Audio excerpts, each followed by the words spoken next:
Muy buenos días, tardes o noches o la hora a la que estén viendo este video. Mi nombre es Adriana Beatriz Llanes Coyo de tercero A. Soy del Colegio de Bachilleres Plantil Isla Mujeres. El día de hoy voy a explicar cómo fui resolviendo mi examen de física dados por el profesor Gabriel Zulu Martínez. Vamos a hacer el primer ejercicio de física. Dicen las instrucciones lo siguiente. Encontrar la resultante y ángulo total del siguiente sistema de fuerzas por el método analítico. Llena la tabla anexa al dibujo, graficar el resumen de las resultantes. Entonces lo que dice aquí es que nosotros vamos a llenar una tabla que voy a mostrarles. Bueno, esta es la tabla que se debía haber llenado, pero para hacerla nosotros teníamos que fijarnos en esta imagen que está aquí, que el maestro nos anexó. Esta tabla salen flechas que van de direcciones distintas, como la B hacia abajo, la A hacia arriba, la F hacia abajo, la D del otro lado, etcétera, etcétera. Pero para poder hacer esto, nosotros teníamos que estar conscientes de lo que era un vector. Entonces vamos a dar más que nada una definición de lo que es un vector y sus partes. Bueno, como pueden ver, yo aquí hice un dibujo de lo que es un vector, las partes que tiene, y pues hice aquí mi gráfica de llaves para que puedan igual entenderme. Un vector tiene un origen, una dirección, una magnitud y un sentido. Entonces el vector, se puede decir que los vectores se representan geométricamente con flechas. ¿Qué quiere decir esto? Cuando hablamos de vectores, hablamos de flechas, por lo que esto es un vector, ¿sí? El vector también se puede decir que consta de magnitud, su valor, la dirección, su ángulo de inclinación y el sentido como la flecha. Entonces así queda. Por lo que igual consta de un origen, que el origen inicia desde aquí, desde un punto en el que parte. Este es el punto, el origen. Ahora que queda claro lo que es un vector, vamos a definir lo que es la magnitud, el sentido y la dirección. Entonces podemos decir que la magnitud se puede decir que es la pareja compuesta por el número y la unidad, ¿sí? Por ejemplo, vamos a suponer que la magnitud, ¿sí?, de un vector puede ser 10 kilómetros por hora, ¿sí? Es un ejemplo. Entonces aquí ya podemos poner 10 kilómetros por hora. Aquí en el sentido nosotros podemos decir que se representa gráficamente mediante la flecha, como habíamos dicho en el comienzo, apuntando en algún lado, o sea, en la dirección. Por ejemplo, puede ser aquí, puede ser aquí, puede ser aquí, en cualquier lado puede apuntar el sentido. Ahora vamos a definir igual lo que es la dirección, que es el ángulo en el que va a estar, ¿sí? Es el ángulo. Bien, una vez ya entendiendo lo anterior de lo que es un vector y las partes del vector, vamos a poder comprender la tabla que estamos haciendo aquí. Entonces, como había dicho desde el comienzo, el maestro me asignó aquí una imagen, ¿sí? Y en la imagen hay como un tipo plano cartesiano y hay aquí vectores. Entonces, lo que vamos a hacer es lo siguiente. A ver, voy a traer un lápiz aquí, sí, tengo un lápiz en la mano. Y vamos a hacer lo siguiente. Aquí en las flechas hay como vértices, ¿verdad? El final de cada flecha. Entonces aquí están los vértices, vértices, vértices, etcétera. Entonces esos vértices se tienen que unir al punto de origen, que es aquí. Este es el punto de origen. ¿Por qué? Porque no había dicho eso, pero una condición de los vectores es que se pueden trasladar. ¿Qué quiere decir esto? Que nosotros podemos unir los vértices de las flechas aquí al punto de origen. Entonces vamos a hacerlo, ¿sí? Nosotros para hacerlo tenemos que seguir un orden, ¿sí? Por ejemplo, aquí está A, si está inclinado de este lado, vamos a poner así, inclinado, lo hice más o menos acá, ¿sí? Igual vamos a hacer lo mismo con B. B está, a ver, de este lado hacia abajo, obviamente va a ir acá hacia abajo. C está de este lado, inclinado hacia arriba, va a ir igual aquí, inclinado hacia arriba. D está así como acostado, entonces va a ir así como acostado del lado X, ¿no? Entonces vamos a hacer lo siguiente, que es la E, que va hacia arriba, entonces va a ir así, parado, del lado Y. Entonces vamos a hacer lo siguiente, que es la F, que va así, como de este lado, entonces va a ir así. Entonces así quedaría más o menos lo que estamos haciendo, ya uniendo todo esto. ¿Por qué hacemos esto? Para que nosotros podamos sacar el coseno y el seno de lo que vamos a calcular y que sea más fácil. Como había dicho aquí en el maestro, me había dado igual unos valores, no sé si lo había dicho antes, pero el vector que está aquí me está dando unos valores que el maestro ya me había proporcionado. Entonces esos valores, por ejemplo, A se va a poner aquí, B se va a poner aquí, C se va a poner aquí y así sucesivamente con lo que nos había tocado. Entonces, una vez ya haciendo esto, nosotros vamos a buscar el ángulo. Para buscar el ángulo, nosotros vamos a restar. Por ejemplo, si acá nos habían dado 90 y originalmente un ángulo de 50, vamos a restarlo y nos va a dar 40. Entonces hacemos lo mismo con B. Nos habían dado aquí 60, acá 30, restamos, nos va a dar 30. El C es 105 y por aquí creo que era 20, pero yo puse 70 por conveniencia. Ahora vamos a hacer la D, que era 85, aquí que nos habían dado, aquí está. Y el ángulo que de D, como está así inclinado de este lado, se puede decir que no tiene ningún valor porque al estar inclinado pues va a estar como 0, ¿sí? Como 0. Entonces aquí va a valer 0.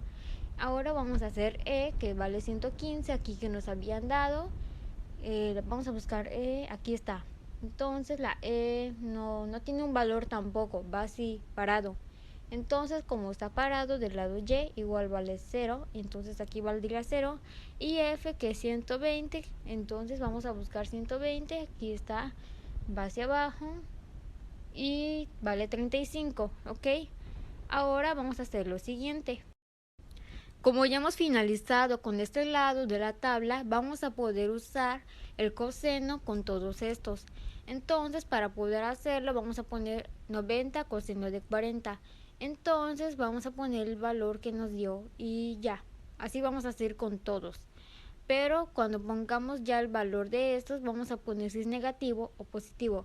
Para poder saber si es negativo o positivo, vamos a hacer lo siguiente. Para poder saber si es positivo o negativo, tenemos que basarnos de esto, de que es x, fx. Entonces nosotros vamos a checar aquí, vamos a parar lápiz, como es 90 de ángulo de 40, vamos a buscar del lado A. Entonces vamos a buscar, este es del lado A, como está en el eje X, vamos a ir parando, parando, parando. Y como es positivo, porque como sabemos esto es positivo y de este lado es negativo, entonces este va a ser positivo este 68.94. Ahora vamos a hacer lo mismo con el siguiente, vamos a buscar 60 de 30, del ángulo de 30. Entonces vamos a buscar, a ver, es del lado B, entonces vamos a buscar, como está inclinado hacia abajo, va a ir recorriendo, recorriendo, lo más cercano, y dice que es negativo, por lo que igual sería negativo. Y vamos a hacer lo mismo con todo. Una vez haciendo eso, vamos a fijarnos igual en este. Vamos a hacer lo mismo. 90, en vez de que sea coseno, esta vez va a ser seno. Entonces vamos a poner 90, seno de 40 y así etcétera con todos los resultados. Una vez haciendo esto, vamos a hacer lo mismo que hicimos anterior para saber si es positivo o negativo. En este caso es de Y. Vamos a buscar 90 seno de 40 del lado Y. Tenemos que buscar cuál es el más cercano, entonces vamos a ir recorriendo, recorriendo, recorriendo, y como sabemos aquí ya viene siendo positivo, así, por lo que aquí sería positivo, y así vamos haciendo todo. Ahora bien, ya tenemos fx y fy porque ya están lleno todas las tablas. Una vez haciendo todo esto, vamos a sumar los resultados y este va a ser el resultado final de fx y fy. Entonces, como sabemos, las fuerzas cuando presentan un ángulo de inclinación se descomponen en dos sentidos, fx y fy. Ahora bien, vamos a hacer uso de un plano cartesiano en el que vamos a poner a fx y fy. Como se habrán dado cuenta, no puse el signo negativo porque la flecha ya indica que ya es negativo, no es necesario ponerlo. Y aquí pues de por sí era positivo y así va a ir de por sí, como la flecha indica hacia arriba, positivo. Entonces, como aquí vale 172.69, nosotros vamos a poner acá lo mismo, formando un rectángulo, y partiéndolo a partir de acá. Bueno, aquí ya hemos finalizado haciendo todo esto. Nuestro plano cartesiano aquí ya ha sido realizado, una representación. Ahora vamos a hacer lo siguiente. Vamos a ocupar esta fórmula y vamos a poner fx y fy, que son los mismos valores, y vamos a usar la fórmula, elevarlos al cuadrado, etcétera, etcétera, etcétera, y vamos a tener aquí como resultado 171.78. Como último procedimiento para poder finalizar, nosotros vamos a hacer lo siguiente, que vamos a poner 172.69 entre 5.64, que era lo que está aquí, y vamos a poner la tangente de 172.69 entre 5.64, y como resultado va a dar esto, ¿sí? Así ya hemos finalizado. Ahora voy a decir algo, sí, respecto a todo esto. Se estarán preguntando por qué el maestro hizo que hiciéramos tantos procedimientos. Ahora voy a explicar por qué. Como sabrán, hay 6 fuerzas. Entonces el maestro quería que nosotros redujéramos las fuerzas en una sola. Por eso hicimos todo el procedimiento. Vamos a dar un ejemplo. Es como, por ejemplo, que nosotros eligiéramos a 6 niños para que jalar un carro que está en descomposición. Entonces nosotros elegimos a los niños, pero los niños no jalan el carro, solo se la pasan haciendo relajo. Y otro adulto dice que quiere que otro adulto jale el coche para que esos niños se vayan. Entonces buscan un adulto que tenga la misma fuerza de esos 6 niños en uno solo. Entonces quitan a los niños y ponen al adulto. ¿Qué quiere decir esto? Que esas 6 fuerzas se redujeron en un solo adulto. Por eso hicimos todo eso. Es un ejemplo, no sé si me di a entender. Vamos con el siguiente ejercicio. Bien, este es el último ejercicio que nos están pidiendo de física. Aplicando el concepto de tiro parabólico resuelve. En la guerra de Irak, un tanque se aproxima a un búnker con una velocidad constante de 63 km por hora. Al momento de estar a 400 metros, el búnker dispara un misil con una inclinación de 40 grados. Calcular el tiempo en el que el misil hará impacto, la distancia recorrida por el tanque y la velocidad inicial con la cual debe ser disparado el misil. Para hacer todo esto yo voy a hacer lo siguiente.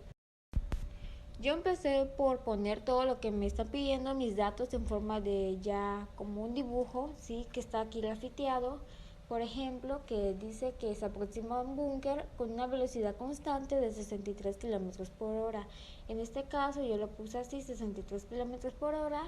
Al momento de estar a 400 metros, o sea, así, el búnker dispara un misil con una inclinación de 40 grados. Entonces sería así. Mi búnker, 400 metros, la inclinación 63 kilómetros por hora. Entonces, como están viendo, esto es como una parábola, como lo que hicimos con matemáticas, pero esto pues tiene ya otro concepto en física. Es como lo de matemáticas, solamente que aquí ya tiene otro concepto todo lo que vamos a hacer. Por ejemplo, vamos a ver aquí la distancia. Esto vale lo mismo, los lados va a valer lo mismo. A partir de aquí va a ser la mitad, aquí va a ser la mitad. Entonces el tiempo de vuelo va a ser 2t de subida. Por ejemplo, si yo digo que aquí va a valer 5, el otro lado va a valer 5 a partir de aquí siendo la mitad. Entonces si hacemos todo esto, va a ser el tiempo de vuelo que va a valer lo doble de 5 y 5, que va a ser 10. No sé si me doy a entender. Entonces nosotros vamos a hacer lo mismo. Supongamos que tiramos algo. Como verán, nosotros si tiramos a una velocidad de 10 va a caer igual a 10, solamente que en un momento se va a tener que detener. En ese momento es cuando ya la gravedad llega a cero y cae a la misma velocidad con la que nosotros lo subimos, ¿sí? Por ejemplo, en algún momento se detiene, pero pues no, nosotros no lo percibimos, ¿sí? Es la gravedad de cero, va a bajar otra vez, así, y va a caer con la misma velocidad con la que subió. Aquí tengo otra gráfica de la altura, de FY, de FX, de la distancia. Este es de nuestro misil, ¿verdad? Así. Y aquí está el ángulo que debería ser 40. Y aquí está. Una vez ya entendiendo esto, vamos a empezar con lo siguiente, que vamos a calcular esto. Nos está pidiendo calcular el tiempo en el que el misil hará impacto, pero como no tenemos suficientes datos de los que aquí nos están dando, vamos a continuar con el punto B, la distancia recorrida por el tanque. Aquí no hay suficiente información para poder sacar alguna respuesta. Entonces vamos con el C, que dice la velocidad inicial con la cual se debe disparar el misil. Entonces aquí creo que sí se puede. Usamos esta fórmula que están viendo aquí y después despejamos y nos va a dar esto, ¿sí? Entonces después de hacer esto nosotros vamos a hacer lo siguiente. Bueno, como pueden ver aquí esto es lo mismo que lo que está aquí abajo, vean. Entonces, como pueden ver, el resultado fue de 9.81.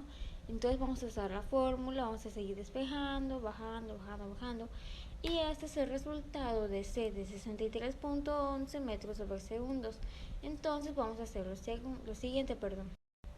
Ahora vamos a hacer el de A, que dice que el tiempo en el que el misil hará impacto. Como pueden ver, vamos a usar esta fórmula. El resultado que está aquí arriba va a estar aquí abajo, seno de 40 sobre 9.81, que fue el resultado que nos había dado aquí. De hecho, aquí está. Entonces vamos a hacer lo siguiente, vamos a ir despejando y el tiempo va a dar de 4.13 segundos. Entonces aquí ya terminamos con A y con C. Entonces dice que B. Entonces ve como está así su distancia acostada, pues no tiene ningún valor, por lo que sería 0. Y aquí es cuando ya terminamos con todos los ejercicios que nos habían dejado. Muchísimas gracias por ver el video y quiero agradecer también a mi maestro Gabriel Zulo Martínez por darme la oportunidad de poder hacer videos explicando mis exámenes, porque él me está dando oportunidades para que yo pueda aprender igual. Muchísimas gracias.